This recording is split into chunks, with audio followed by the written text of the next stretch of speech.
Bismillahirrahmanirrahim. Bismillahirrahmanirrahim. Assalamualaikum warahmatullahi wabarakatuh. Jamaah rahmati fi rahmati Allah. Mudah-mudahan kita semua selalu diberikan kesehatan dan keafiatan oleh Allah Subhanahu wa taala sehingga kita tetap istiqomah dalam menjalankan kebaikan dan tugas kita sehingga kita mendapat ridha Allah Subhanahu wa taala. Jamaah rahmati Allah.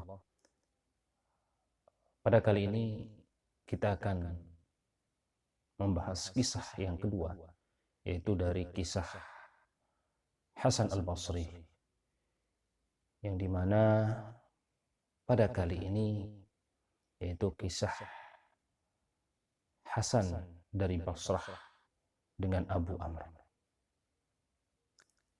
Pada suatu hari Abu Amr sedang mengajarkan Al-Quran kepada murid-muridnya, mengajarkan banyak murid-muridnya Al-Quran, mengajarkan cara membacanya, mengajarkan cara penyebutan hurufnya, mengajarkan isi kandungan Al-Quran, mengajarkan menghafal Al-Quran.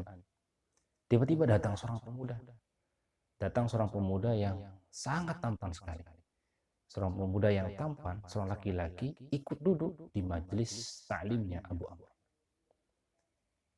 Tanpa disengaja, Abu Amr yang sedang menjelaskan tentang Al-Quran, menghafal Al-Quran, baca Al-Quran, tiba-tiba melihat seorang laki-laki yang sangat tampan itu yang berdiri. Dengan melihatnya itu, karena tampannya seorang laki-laki, gantengnya seorang laki-laki itu, Abu Amr hilang konsentrasi. Kemudian bacaannya tiba-tiba lupa. Hafalan Al-Qurannya 30 juz tiba-tiba lupa karena melihat ketampanan dari seorang pemuda yang tiba-tiba ikut di majelis ta'limnya, di majelis Al-Qurannya Abu Amr. Tiba-tiba hilang begitu saja. Hafalannya hilang. Bahkan urutan huruf per huruf saja tidak dihafal oleh Abu Amr. Apalagi hafalan yang panjang. Bahkan dikisahkan itu sampai ayat-ayat atau surat-surat yang pendek pun hilang tanpa terkecuali dari ingatan Allah. Wallahu alam apa yang terjadi. Mungkin itu ujian dari Allah, atau mungkin itu apalah namanya. Yang jelas huruf per huruf pun hilang dari hafalan Abu Amr. Sehingga Abu Amr menangis gelisah. Maka tidak lain, Abu Amr pergi ke gurunya. Guru beliau itu adalah Imam Hasan al-Basri, seorang wali yang sangat mulia sekali, yang sangat dihormati. Datanglah Abu Amr kepada Hasan al-Basri. Ya guruku, aku tadi sedang memberikan pelajaran Al-Quran. Abu Amr menceritakan kejadian yang terjadi pada saat beliau sedang mengajar Al-Quran. Menceritakan kondisi itu, yang tiba-tiba hafalannya hilang karena seorang laki-laki yang tampan ikut mengaji, ikut belajar, hilang hafalan Abu Amr. Menangislah Abu Amr saat itu di depan guru beliau, yaitu Imam Hasan al-Basri, karena melihat kesedihan dari murid beliau. Imam Hasan al-Basri juga ikut simpati terhadap muridnya. Siapa yang tidak ikut simpati? Guru mana yang tidak kasihan melihat muridnya yang mengalami keadaan seperti itu? Apa kata Hasan al-Basri? Kalau begitu, karena Imam Hasan al-Basri kasihan melihat muridnya, sehingga memberikan saran. Kalau begitu, Abu Amr, bulan ini adalah bulan haji. Silakan pergi ke Makkah, kemudian laksanakan ibadah haji. Nanti di sana pergilah. Setelah engkau melaksanakan ibadah haji, pergilah engkau ke Masjid Khaif. Di Masjid Khaif nanti kau akan bertemu dengan seorang pemuda yang sangat soleh, rajin beribadah. Dan jangan engkau tegur, jangan engkau tegur-tegur, jangan engkau sapa sebelum orang tua itu berhenti beribadah. Kalau sudah berhenti beribadah, baru engkau silakan engkau sapa, engkau salam, engkau minta doa di sana. Dengan tidak berlama-lama, Abu Amr pun langsung pergi dari Hasan al-Basri. Sampai di kota Mekah, beliau melaksanakan ibadah haji. Kemudian setelah selesai, mengikuti saran guru beliau, yaitu Abu Hasan al-Basri. Kemudian Abu Amr pergi ke Masjid Khaif. Sesampainya di Masjid Khaif, benar, ternyata ada seseorang yang tua, yang nikmat beribadah, nikmat berzikir, bertakarrub pada Allah Subhanahu wa Ta'ala. Sholat, ibadah, berzikir. Kemudian setelah berzikir pun ada sekumpulan orang yang berjubah putih mengelilingi orang tua itu, berbincang-bincang, berbicara-bicara, memberikan pelajaran-pelajaran. Sehingga apa? Setelah itu orang-orang yang duduk di keliling orang tua itu pulang duluan sehabis sholat asar. Pulang duluan saat itu sholat asar. Pulang duluan, kemudian Abu Amr pun mendekati orang tua karena sudah tidak lagi beribadah. Karena pesan Hasan al-Basri, jangan engkau menyapanya, jangan engkau menegurnya sebelum orang tua itu santai atau berhenti dari ibadah. Betul. Setelah selesai dan orang yang berjubah putih itu pergi pulang dari masjid, tinggal orang tua itu yang duduk sendiri. Barulah Abu Amr mendekati orang tua itu dan berikan salam. Apa kata Abu Amr?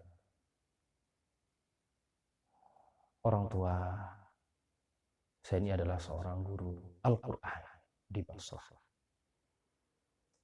Tetapi pada suatu hari saya sedang memberikan pelajaran, tiba-tiba datang seorang pemuda yang sangat tampan, kemudian hafalan saya hilang gara-gara melihat pemuda itu. Huruf demi huruf semua hilang tanpa terkecuali. Sambil bersedih, Abu Amr sambil bersedih, sambil menangis di depan orang tua itu. Apa kata orang tua itu? Siapakah namamu? Abu Amr menjawab, nama saya adalah Abu Amr dari Basrah,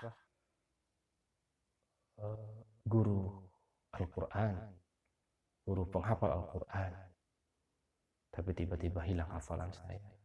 Doakanlah saya, ya orang tua, supaya hafalan saya kembali. Apa kata orang tua itu? Abu Amr, siapakah yang menyuruhmu datang sini? Siapakah yang menyuruhmu datang kepada saya untuk berdoa?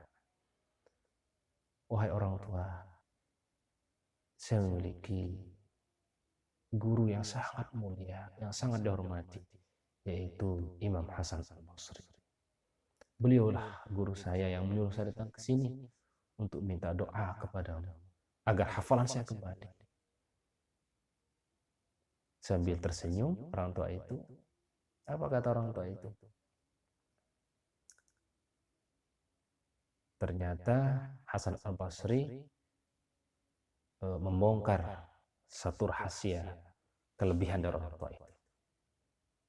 Kemudian orang tua itu mengatakan, Abu Amr, karena Imam Hasan al-Basri membuka rahasia tentang saya, satu rahasia, maka saya pun akan membuka satu rahasia tentang Imam Hasan al-Basri. Abu Amr bingung. Maksud orang tua apa? Apa kata orang tua itu? Wahai Abu Amr, yang duduk tadi bersama saya, kemudian pas dia bangun, dihormati oleh semua jamaah, banyak orang yang ingin salam minta doa kepadanya, itu adalah Imam Hasan al-Basri, guru sendiri, yang setiap hari datang sholat asar di Masjid Khaif, kemudian nanti di Basrah pulang sampai maghrib. Abu Hasan Al-Basri terkejut. Apa yang kau katakan? Dia adalah guru saya? Dia adalah Imam Hasan Al-Basri yang tadi itu? Iya, beliau adalah imam yang sangat luar biasa. Sebenarnya tidak perlu engkau minta doa kepada saya.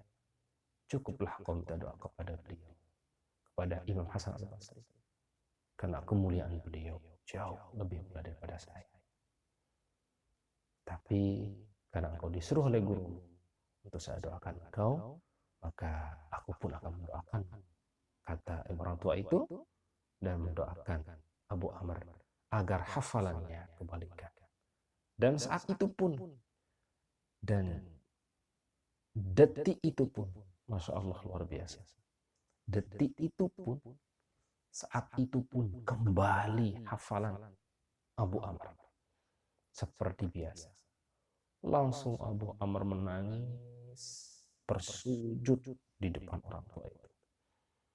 Bersujud di depan orang tua itu.